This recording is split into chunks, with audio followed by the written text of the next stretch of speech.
This video demonstrates how to use Postman to call the API for creating a cluster.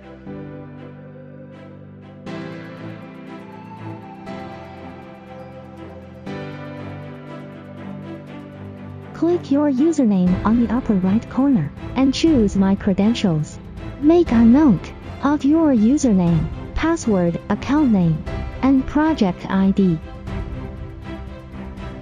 Open Postman, create a post request, and obtain the token for authentication. Enter your username, password, account name, and project ID.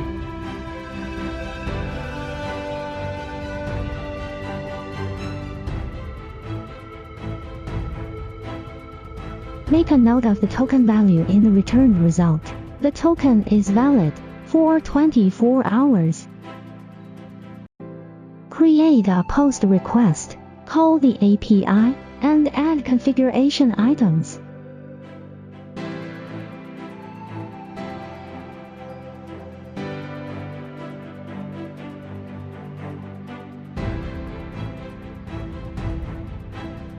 You can configure the parameter values as needed.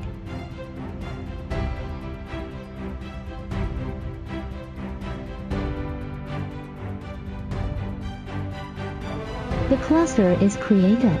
Obtain the cluster ID.